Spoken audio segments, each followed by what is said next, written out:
Are you not ashamed of selling India? Do you have no shame of selling India? You have sold our mother, Bharat Mata. Do you have no shame? इनकी सदस्यता भी रद्द हो और इनको जिंदगी भर के लिए चुनाव लड़ने के लिए डिबार भी कर दिया जाए। दोस्तों नमस्कार। क्या बीजेपी राहुल गांधी की संसद की सदस्यता रद्द करने की तैयारी में लग गई है? और क्या बीजेपी अब इस बात की भी तैयारी में लग गई है कि कैसे राहुल गांधी को जिंदगी भर रोक दिया जाए चुनाव लड़ने से?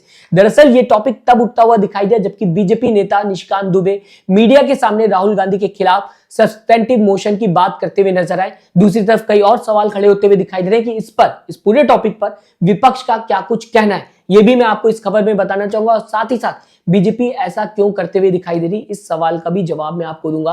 लेकिन सबसे पहले मैं आपसे कह देता हूं या फिर आपको बताना चाहूंगा, लाइक और सब्सक्राइब दोनों ही बटन फ्री ऑफ कॉस्ट है, तो इन्हें अगर आप दबाते हैं तो आपका कुछ भी नहीं होगा, कोई भी पैसा नहीं जाएगा। हाँ, मुझे जरूर प्रॉफिट होगा। तो लाइक और सब्सक्राइब या फिर फॉलो का बटन दबाना मत भूलिए। बढ़ते हैं खबर की तरफ। दरअसल दोस्तों अगर बात की जाए, निशिकांत दुबे मीडिया से बात करते हुए नजर आए और इस दौरान राहुल गांधी के खिलाफ कई बातें निशिकांत दुबे ने कही। निशिकांत दुबे कहते हुए नजर आए, राहुल गांधी के खिलाफ सस्पेंटिव मोशन मूव किया है और कई इल्जाम लगाते हुए दिखाई दिए, जैसे कि Soros Foundation, Ford Foundation, USAID के साथ मिलकर राहुल गांधी देश को गुमराह करने का काम करते हुए दिखाई दे रहे हैं। इसी के साथ राहुल गांधी जो विदेश दौरा करते हैं, इससे भी कहा जा सकता है बीजेपी को दिक्कत है, क्योंकि यहां पर निशिकांत दुबे बताने की कोशिश कर रहे हैं कि थाईलैंड राहुल गांधी जाते हैं, वियतनाम जाते हैं, यूएस जाते हैं, और भी कई इल्जाम राहुल गांधी को लेकर निशिकांत दुबे मीडिया के सामने लगाते हुए नजर आए। और आगे कहा कि मैंने सब्सटेंटिव मोशन स्पीकर को मूव किया है, इस पर चर्चा हो, राहुल गांधी की सदस्यता खत्म हो, जिंदगी भर चुनाव न लड़ पाए राहुल गांधी। ये सारी बातें निशिकांत दुबे मीडिया के सामने करते हुए दिखाई दिए, जहां पर राहुल गांधी की सदस्यता खत्म करने की बात कही गई और साथ ही साथ राहुल गांधी जिंदगी भर चुनाव न लड़ पाए, ये भी मांग उठाई जा रही सीधा सीधा बीजेपी नेता की तरफ। आखिरकार दोस्तों जो बातें निशिकांत दुबे ने कही, इसमें कितनी सच्चाई है मैं आपको सबसे पहले ये बता देता हूं। सोरस फाउंडेशन को लेकर आज पहली बार बात नहीं हो रही। पिछले कई सालों से ये इल्जाम लगातार बीजेपी राहुल गांधी के ऊपर, कांग्रेस के ऊपर लगाते हुए दिखाई दे रही है और मीडिया भी लगातार ये इल्जाम जो है राहुल गांधी और कांग्रेस के ऊपर लगाते हुए दिखाई दे रही है। अगर इसमें कोई दम होता या फिर ये पॉइंट वैलिड होता तो कब का एक्शन कांग्रेस के खिलाफ, राहुल गांधी के खिलाफ हो चुका होता। लेकिन जब भी बीजेपी को दिक्कत होती है राहुल गांधी से, कांग्रेस से, तो बार बार बीजेपी यही मुद्दा उठाती कि सोरस के साथ काम कर रहे हैं, देश विरोधी काम करते हुए कांग्रेस नजर आ रही। तो इस बार भी यही सेम मुद्दा उठाते हुए बीजेपी नजर आई।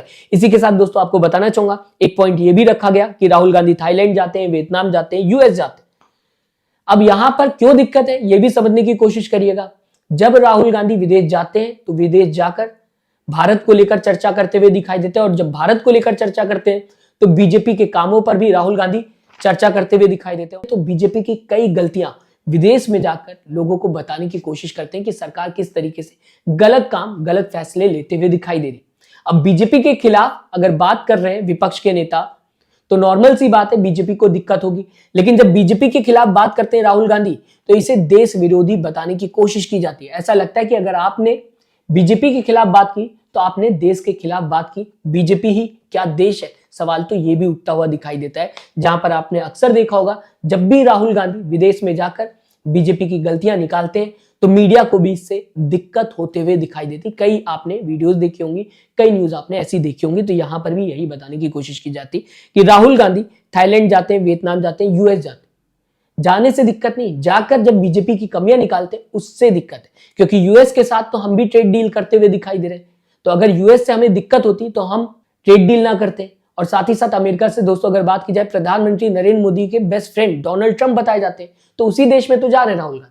लेकिन जब जाते हैं तो बीजेपी की गलतियां गिनाते हैं, बताते हैं कि बीजेपी किस तरीके से गलत काम कर रही है, कई डिसीजन जो बीजेपी ने लिए वो कैसे गलत है। इससे बीजेपी को जरूर दिक्कत होती है, जहां पर सीधा सीधा ये भी बताने की कोशिश की गई है कि गुमराह करने का काम करते हैं राहुल गांधी। आगे आपको दोस्तों बताना चाहूंगा, ये मुद्दा इस वजह से उठता हुआ दिखाई दे रहा है क्योंकि अभी हाल में राहुल गांधी ने संसद के अंदर बीजेपी के सामने कई गंभीर सवाल जो है वो खड़े कर दिए, या फिर ये कहा जाए रख दिए, जिसका जवाब कहा जा सकता है बीजेपी के पास नहीं। और ये कोई फर्जी टॉपिक्स नहीं है, या राहुल गांधी ने अपने पास से नहीं लाए, ये वो टॉपिक्स है जो अमेरिका में उठते हुए दिखाई दे रहे, जो पूरी दुनिया भर के सामने है और पूरी दुनिया भर को क्लियर है। बीजेपी भी मना नहीं कर सकती, जो राहुल गांधी कह रहे हैं वो झूठ बोल रहे हैं, और जवाब भी नहीं दे सकती, क्योंकि अगर जवाब दिया तो कहीं ना कहीं बीजेपी अपनी ही बातों में फंसते हुए दिखाई देगी। ना ही मना कर सकती है और ना ही हाँ बोल सकती है। इस वजह से बीजेपी को राहुल गांधी से दिक्कत है। क्या क्या टॉपिक्स उठाते हुए दिखाई दिए ये भी आपको बता देता हूँ। ट्रेड डील पर राहुल गांधी ने बात की। मैं आपको कई खबर बता चुका हूं कि अमेरिका बहुत ही ज्यादा क्लियर पॉइंट्स रखता हुआ दिखाई दे रहा है इंडिया अमेरिका ट्रेड डील को लेकर, जहां पर सीधा सीधा कहा जा सकता है ज्यादा अमेरिका को ही फायदा होता हुआ दिखाई दे रहा है। इस टॉपिक पर राहुल गांधी ने संसद के अंदर बात की और गुस्से में भी दिखाई दिए।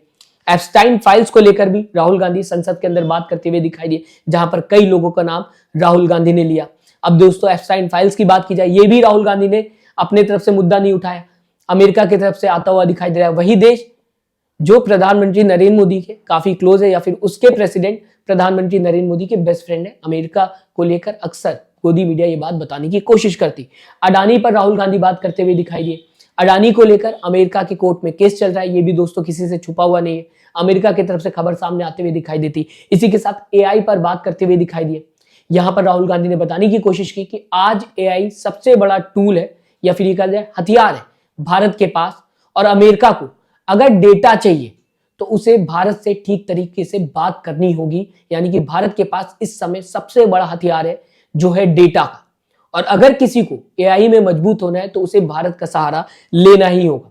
इसके आगे टैरिफ की बात करते हुए नजर आए राहुल गांधी, और जब टैरिफ की बात की, ट्रेड डील की बात की, तो गुस्से में राहुल गांधी साफ दिखाई दे रहे थे, जहां पर बीजेपी से कहते हुए नजर आए आप लोगों को शर्म आनी चाहिए। इसके आगे राहुल गांधी ने दोस्तों कहा आपने भारत माता को बेच दिया। तो ये दो बातें राहुल गांधी गुस्से में कहते हुए नजर आए कि आप लोगों को शर्म आनी चाहिए, आप लोगों ने भारत माता को बेच दिया। इतना कहना था राहुल गांधी का कि बीजेपी के हर एक नेता वहां पर खड़े हो गए और राहुल गांधी के खिलाफ बात करते हुए दिखाई दे, राहुल गांधी को रोकने की कोशिश की।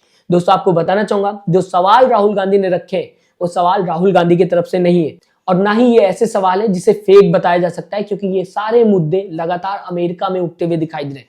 चाहे ट्रेड डील की बात की जाए, अमेरिका क्लियर है, अमेरिका कह रहा है हाँ हमने भारत के साथ ट्रेड डील की है।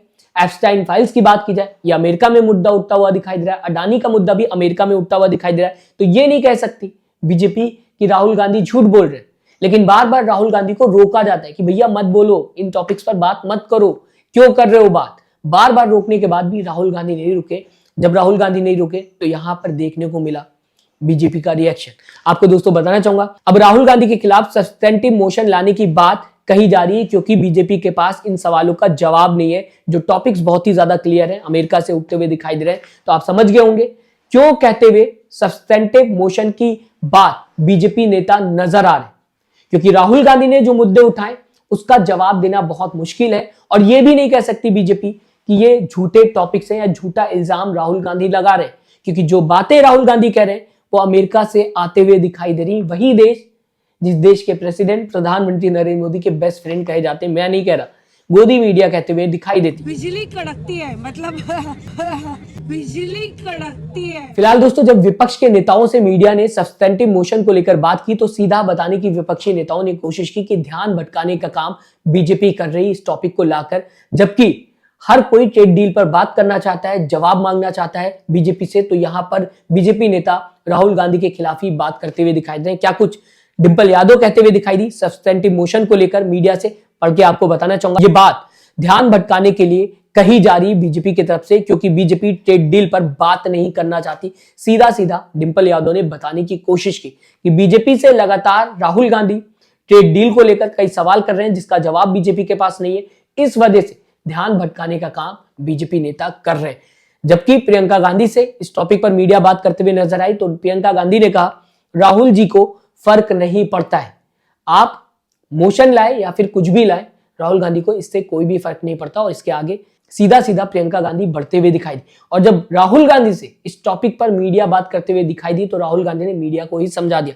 राहुल गांधी कहते हुए नजर आए आप बीजेपी के एम्प्लॉय नहीं हो, यानी कि मीडिया वो सवाल ना पूछे जो कि बीजेपी मीडिया से कह रही है।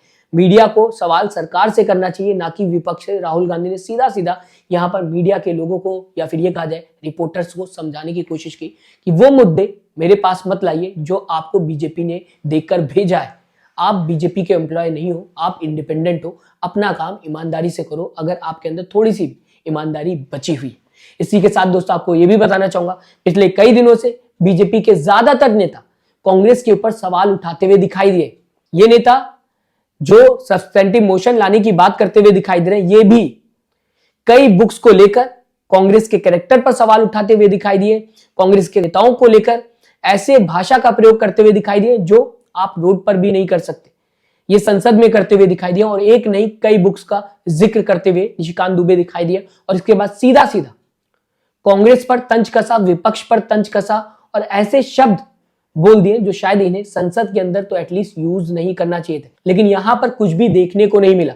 दूसरी तरफ दोस्तों अगर बात की जाए, जबकि बीजेपी नेता निशिकांत दुबे की मैं सिर्फ बात नहीं करना चाहूंगा, कई नेताओं ने कांग्रेस के कैरेक्टर पर सवाल उठाया, देशभक्ति पर भी कांग्रेस की सवाल उठाया। दूसरी तरफ जब कांग्रेस ने जवाब देना चाहा, कांग्रेस ने बीजेपी को लेकर सवाल किया, तो सीधा सीधा बताने की कोशिश की गई बीजेपी नेताओं की तरफ से कि ये देश विरोधी काम हो रहा है। यानी कि आप विपक्ष के नेताओं के ऊपर सवाल उठा सकते हैं, उनके कैरेक्टर पर जा सकते हैं, उनकी देशभक्ति पर सवाल उठा सकते हैं, कोई कुछ ना कहे आपको। लेकिन अगर कांग्रेस के नेता या कोई भी बीजेपी को लेकर सवाल उठाता है, बीजेपी से सवाल करता है, तो वो बीजेपी से सवाल नहीं कर रहा है, वो देश के खिलाफ बात कर रहा है, वो देश के खिलाफ काम करता हुआ दिखाई दे रहा है, देश को गुमराह करने का काम कर रहा है। तो क्या बीजेपी से सवाल करना, बीजेपी पर सवाल उठाना देश के खिलाफ काम करना हो गया है? क्या बीजेपी ही देश हो गई है? सवाल तो ये भी उठता हुआ दिखाई दे रहा है। पिछली कई वीडियोस अगर आप मेरी देखेंगे तो आपको समझ में आएगा कि कैसे कई बीजेपी नेता कांग्रेस के ऊपर सवाल उठाते हुए दिखाई दिए, ऐसे शब्दों का प्रयोग करते हुए दिखाई दिए जो नहीं करना चाहिए था। लेकिन दूसरी तरफ राहुल गांधी को बोलने नहीं दिया जा रहा है। जब राहुल गांधी ने बीजेपी से सवाल किया तो सीधा सीधा बीजेपी नेता बताने की कोशिश कर रहे हैं कि देश को गुमराह कर रहे हैं, देश के खिलाफ काम कर रहे हैं, देश विरोधी काम कर रहे हैं। ऐसा लग रहा है कि बीजेपी से सवाल करना, बीजेपी के खिलाफ काम करना देश विरोधी काम हो गया है। फिलहाल इस पूरी खबर को आप किस तरीके से देखते हैं, मैं चाहूंगा दोस्तों अपनी राय कमेंट बॉक्स में जरूर लिखिएगा। साथ ही साथ चैनल को सब्सक्राइब, वीडियो को लाइक करना मत भूलिएगा। दोस्तों अपना ख्याल रखिएगा। नमस्कार।